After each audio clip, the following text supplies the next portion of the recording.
নেতৃবৃন্দ, ছাত্রদল, যুবদল, স্বেচ্ছাসেবক দল, কৃষক দল, নেতৃবৃন্দ এবং সর্বোপরি উপস্থিত আছেন আমার এই অঞ্চলের এই পুরাতন ঠাকুরগাঁ মা বোনেরা, সবাইকে আসসালামু আলাইকুম, হিন্দু ভাইদের আলাপ। আসলে আজকে আমাদের বক্তব্য দেওয়ার পালা নয়। আজকে আমরা আমাদের মাননীয় প্রধান অতিথি যার অপেক্ষা আমরা অধীন আগ্রহে এখনো অপেক্ষা করছি, এর বক্তব্যই আমরা শুনবো। ওনাকে শুধু আমার ইউনিয়ন সম্বন্ধে ছোট্ট একটু ধারণা দিয়ে আমি আমার কথা শেষ করবো, আমরা ওনার কথাই শুনবো। আসলে আমার ইউনিয়নে আমাদের বিএনপি রাজনৈতিক দল, মূল দল, স্বেচ্ছাসেবক দল, কৃষক দল, ছাত্র দল, যুব দল সবাই সুসংগঠিত। আজকের উপস্থিতি প্রমাণ করে যে আমরা কত সুসংগঠিত এবং আজকে আমাদের ইউনিয়ন এটা সম্প্রীতি নির্মাণ। আমরা আজকে হিন্দু মুসলমান ভাই ভাই একসঙ্গে আছি। আজকে আমার ইউনিয়নের বিশেষ করে সনাতনী মা বোনেরা আপনি উপস্থিতি থেকেই বুঝতে পারছেন যে আমাদের সনাতনী মা বোনেরা কত আগ্রহ, আমাদের মধ্যে কোনো বৈষম্য নয়। আমরা এত সুন্দর কর্মশালা করি, পাথরের আওয়াজের পর অন্যান্য ব্যাপক ধর পাথর মামলা মোকদ্দমা মারামারি কাটাকাটি করতে, কিন্তু আজকে এই মানে একটা মানুষের গায়ে আচরণ করতে নেই। আমরা এটা একটা বিচিত্র, আমরা কারো সঙ্গে করিনি। আমরা সহবস্থানে প্রকাশ করি, সহভাবী করি। আজকে আপনি আনন্দিত হবেন, আপনার কোথা শুনে আজকে এখানে 50 থেকে 60 জন আমাদের সনাতন ধর্মাবলম্বী মা বোনেরা আপনার প্রায় 20 জনের মতো আপনার জাতীয়তাবাদী দলের আদর্শে রূপান্তরিত হয়ে আপনার হাতে ফুলের তো হাত দিয়ে তারা যোগদান করবে আমাদের। এর থেকে ভালো খবর কিছু হতে পারে না। এটা যে আমার কাছে একবারও মনে হচ্ছে না। এত মানুষ আপনারা কখন উপস্থিত হয়েছেন, আপনাদের সকলকে এই জনসভায় এই উঠন বৈঠকে যারা যে সমস্ত নেতৃবৃন্দ আছেন তাদের সকলকে আমার তরফ থেকে এবং যারা উপস্থিত আছেন তাদের সকলকে আমার তরফ থেকে অনেক সালাম জানাই। এবং যে সমস্ত হিন্দু, বৌদ্ধ, খ্রিস্টান আমার ভাই এবং বোনেরা সবাই উপস্থিত হয়েছেন আমাদেরকে দেখার জন্য, তাদের সকলকে আমার তরফ থেকে অনেক অনেক আদাব, শুভেচ্ছা জানাচ্ছি। আপনারা সবাই ভালো থাকবেন। যারা আজকে আমাদের দলে যোগদান করলেন সমস্ত হিন্দু ভাই এবং বোনেরা, তাদের সকলকে আমি অনেক অনেক ধন্যবাদ জানাই। আপনারা ভালো থাকবেন। আমি বেশি কথা বলবো না, এর আগে কয়েকজন বক্তব্য দিয়ে গেছেন, আমি অল্প কিছু কথা বলবো। আমাদের আপনাদের মহাসচিব ইনি কিন্তু শুধুমাত্র জাতীয়তাবাদী দলের মহাসচিব না, এটা পুরো বাংলাদেশের মহাসচিব। এটা আপনারা মনে রাখবেন। সবাই ওনাকে বলে যে উনি বাংলাদেশের মহাসচিব, তাই না? উনি একদিনে কিন্তু মহাসচিব হন নাই, ওনাকে অনেক কষ্ট করতে হয়েছে। এবং আমাদের ম্যাডাম খালেদা জিয়া, তারেক রহমান সাহেব সবাই ওনার উপর এত আস্থা ছিল, যার জন্য উনি এত বছর ধরে মহাসচিবের দায়িত্ব পালন করে আসছেন। আপনারা দোয়া করবেন। আমি আজকে এখানে কয়েকটা কথা বলবো যে আপনাদের মহাসচিব 1986 সালে আপনাদের ঠাকুরগাঁয়ের যে গর্ব, উনি কিন্তু ঢাকায় চাকরি করতেন, দিনাজপুর কলেজে চাকরি করেছেন, ঢাকা কলেজে চাকরি করেছেন, তারপরে আপনার ঠাকুরগাঁতে চাকরি করেছেন। উনি কিন্তু চাকরি করা অবস্থাতেই উনি চাকরি ছেড়ে দিয়ে উনি কিন্তু আপনাদের ঠাকুরগাঁয়ে চলে আসছিলেন, মেয়র ইলেকশন করেছেন, আপনারা সবাই জানেন। এই মেয়র ইলেকশন করার পরে উনি কিন্তু এই জাতীয়তাবাদী দলে জয়েন করে উনি ইলেকশন করেছেন। ইলেকশন 2001 সালে উনি জিতে গেছিলেন এবং তখন উনি মন্ত্রী হয়েছিলেন। তখন থেকে উনি কিন্তু জাতীয়তাবাদী দলই করেছেন, উনি কিন্তু দল কখনো ত্যাগ করেন নাই, তাই না? এটা আপনারা সবাই জানেন। এবং তারপরে এত ঘাত প্রতিঘাত, উনি যে পলিটিক্স করেছেন, রাজনীতি করেছেন, বাইরে আপনাদের সাথে থাকছেন। কিন্তু আমি কিন্তু আপনাদের মতো গৃহবধূ ছিলাম, কিছুদিন চাকরিও করেছি, যেমন গৃহবধূ থেকে সংসার সামলেছি, সংসার দেখেছি। উনি ঠাকুরগাঁয়ে চলে আসছিলেন, আমার মেয়েদেরকে নিয়ে আমি কিন্তু ঢাকায় লেখাপড়া করিয়েছি, ওরা পড়াশোনা করেছে, কিন্তু উনি কিন্তু আপনাদের কাছেই ছিলেন, উনি কিন্তু ঠাকুরদার ছেড়ে চলে যাননি ঢাকায়, তাই না? হ্যাঁ, তো আপনারা এইবারই ওনার সম্ভবত এইবারে ওনার শেষ নির্বাচন। আপনারা জানেন ওনার বয়স হয়ে গেছে, ওনার এখন ৭৮ বছর বয়স, আর কতদিন রাজনীতি করতে পারবেন, তাই না? এইবার হিন্দু মুসলমান সমস্ত ধর্মাবলম্বী সমস্ত ভাই বোনদের আমি অনুরোধ করব, এবার আপনারা ধানের শীষে ওনার প্রতীক তাকে ভোট দিয়ে আপনারা জয়যুক্ত করবেন। আমাদের জাতীয়তাবাদী দলের প্রতীক হচ্ছে ধানের শীষ। এই ধানের শীষে আমাদের ম্যাডাম খালেদা জিয়া এবার নির্বাচন করবেন ৩টা সিট থেকে, এবং তারেক রহমান সাহেব উনি 2টা সিট থেকে নির্বাচন করবেন। আপনারা সবাই দোয়া করবেন তারা যেন সবাই জয়যুক্ত হয়, জয়যুক্ত হতে পারে। আপনাদের মহাসচিবও যেন জয়যুক্ত হতে পারেন, তাহলে আপনাদের ঠাকুরের উন্নয়নের জন্য যেটা উন্নয়ন হচ্ছে তার চেয়ে অনেক বেশি উন্নয়ন করতে পারবেন। আজকে আমি আপনাদেরকে বেশি করে বসা রাখবো না, আপনারা তার জন্য দোয়া করবেন এবং ভোট দিয়ে তাকে জয়যুক্ত করে নিয়ে আসবেন। এটি উপরে, এবং আপনারা সকাল থেকে সবাই বসে আছেন এখানে, আপনাদেরকে অনেক অনেক ধন্যবাদ জানিয়ে আমার বক্তব্য আজকে এখানে শেষ করলাম। উনি মহিলাদের জন্য কিছুটা কিছু উন্নয়ন করে, উনি ছেলেদের জন্য উন্নয়ন করে, উনি দেশের জন্য উন্নয়ন করে, উনি দেশকে এগিয়ে নেওয়ার জন্য প্রাণ প্রচেষ্টা করে। এই যে আপনারা সেই সময় আমি সীতামঢ়ে আমার হেডমাস্টার বলে গেলেন, আমার 54 সালের স্কুল, সেই সময় নেপোলিয়ন বোনাপার্ট তো অনেক আগে বলে গিয়েছিলেন, আমাকে একটা শিক্ষিত মা দাও, আমি তোমাদেরকে একটা শিক্ষিত জাতি উপহার দেব।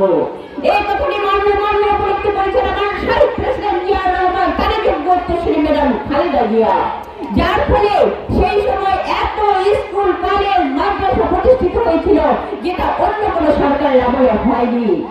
আপনাদের মেয়েরা গার্লস স্কুলে পড়াশোনা করছে, ছেলেরা চাকরি করছে, ছেলেরা পড়াশোনা করছে, মেয়েদের জন্য উপবৃত্তি দেওয়া হচ্ছে, 1 থেকে ডিগ্রি পর্যন্ত বিনা বেতনে পড়ার সুযোগ করে দিয়েছেন ম্যাডাম খালেদা জিয়া। উনি বছরের প্রথমে বই দিচ্ছেন যেন মেয়েরা পড়াশোনা করতে পারে। এই যে আপনার বয়স্ক ভাতা, বিধবা ভাতা, মাতৃত্ব ভাতা, প্রতিবন্ধী ভাতা, এই যে এত ভাতা পাচ্ছেন, সেটা সম্পূর্ণ দিয়েছে আমার ম্যাডাম খালেদা জিয়া। এগুলো শেখ হাসিনা ভাতা হাতায় দেবেন। আমাদের সাথে আছেন জেলা মহিলা দলের নেতৃবৃন্দ, আমাদের সাথে আছেন উপজেলা মহিলা দলের নেতৃবৃন্দ, এবং সামনে উপস্থিত আমার আকচা ইউনিয়নের মা ও বোনেরা এবং আকচা ইউনিয়নের বিএনপি সহ সকল অঙ্গ সংগঠনের ভাই ও বোনেরা, সবাইকে আসসালামু আলাইকুম। আমরা দীর্ঘদিন ধরে এক দাবিদারিতে ছিলাম, যে দাবিদারির জন্য আমরা ধানের শীষের ভোটটা পর্যন্ত চাইতে পাই নাই 15টি বছর। আপনারা কি চান সেই আগের দাবিদারিতেই আমরা থাকি? আমরা চাই সেই দাবিদারির সকল ষড়যন্ত্র থেকে মুক্ত হতে। আমরা চাই এই বাংলাদেশটাকে স্বাধীন বাংলাদেশ হিসেবে দেখতে। আমরা এই জুলাই অভ্যুত্থানে অনেক বাচ্চাদের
স্বাধীন ভূখণ্ডকে আমরা যদি বাঁচাতে চাই, তাইলে আসুন সবাই মিলে, মহিলা পুরুষ সবাই মিলে আসুন একত্রিত হয়ে প্রচেষ্টা করি এই বাংলাদেশকে রক্ষা করার জন্য।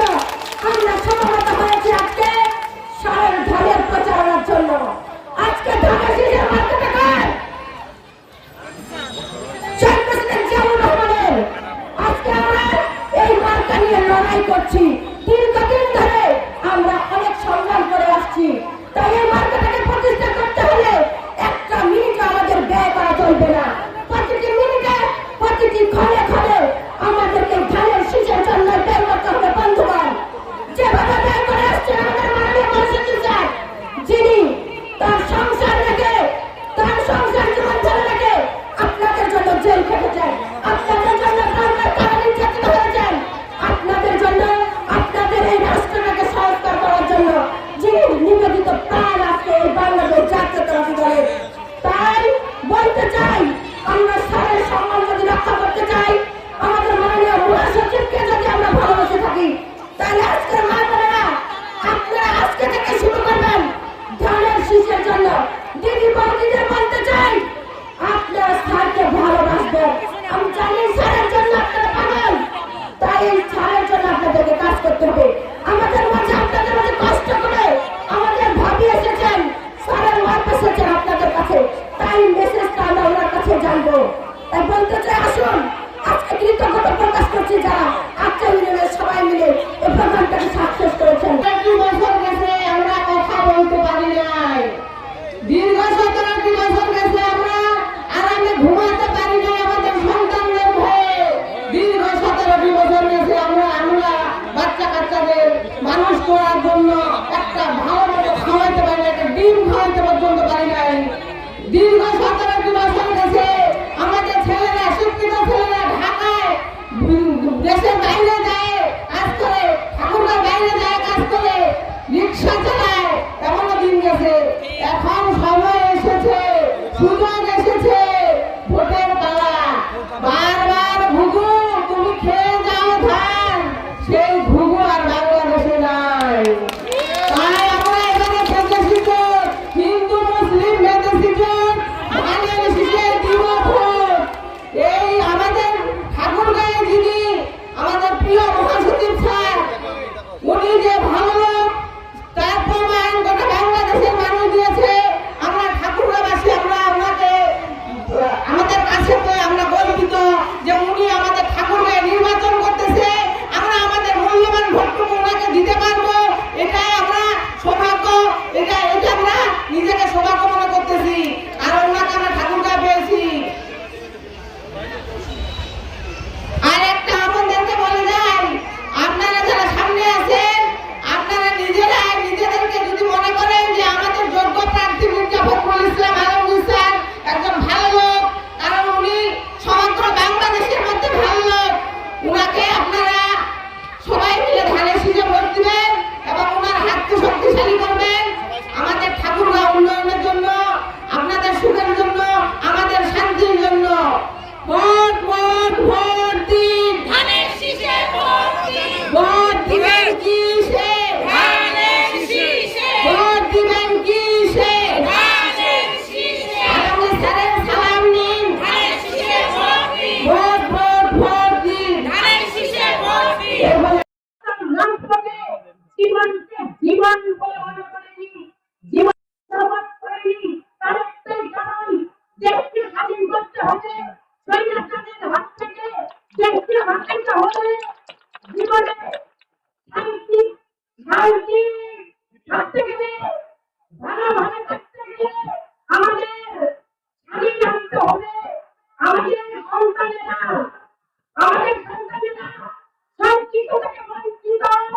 তারা যখন থেকে স্বৈরাচার সরকারের একতরফা ভাবে রাজনীতি করে দেশকে একটা অরাজকতার সৃষ্টি করে, একেবারে ঘরে হয়ে যায়। আমাদের মহাসচিব যে আমাদেরকে ছেড়ে পালিয়ে যায় নাই, আমাদের মহাসচিবের মার্কা কি? ভোট দিব কিসে? ধন্যবাদ শামসুন্নাহার পান্নাকে তার গুরুত্বপূর্ণ বক্তব্যের জন্য। এবার আপনাদের মাঝে বক্তব্য নিয়ে আসছে ঠাকুরগাঁও মহিলা দলের অন্যতম সাংগঠনিক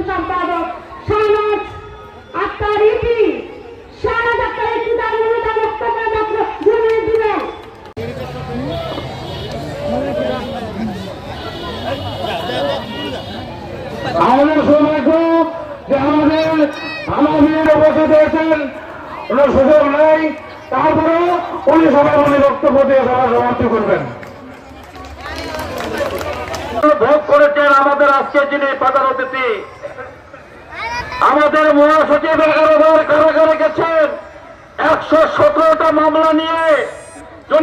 যখন উনি কারাগারে গেছেন, এই সেই নারী যিনি এই কোর্ট থেকে ওই কোর্ট, এই কোর্টের বারান্দা থেকে ওই কোর্টের বারান্দা, এই কোকিলের বাড়ি থেকে ওই ব্যারিস্টারের বাড়ি ছুটে বেরিয়েছেন।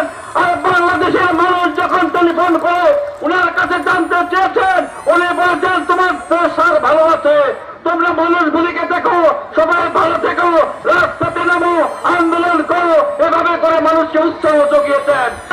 ওনার মনের বেদনাটা, ওনার মেয়ের ছেলে থেকে যে কেটেছে সেই কান্নাটুকু আমাদের কাছে উনি পৌঁছাতে দেন নাই।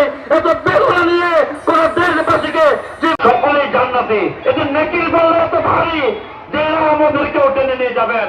কিন্তু তারপরও বিনা হিসাব আপনাদের নেতারা বিগত দিনে ধানের শীষ নিয়ে ভোট করেছিলেন।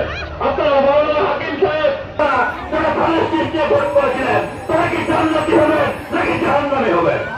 এই কথাটা তাদেরকে উত্তর দিতে হবে। আজকে কি করে আপনাদের কাছে আসে 5 দিন 6 দিন 7 দিনের মাথায় এসে বলে যে আপনারা আল্লাহর রাস্তায় থাকে, তাহলে ইচ্ছারা অবশ্যই ওনারা দিয়ে দেবেন। ওরা দেখা যাচ্ছে একটি ফ্ল্যাট ব্যাগসহ হারিয়ে গিয়েছে, এসে বসবেন। আমি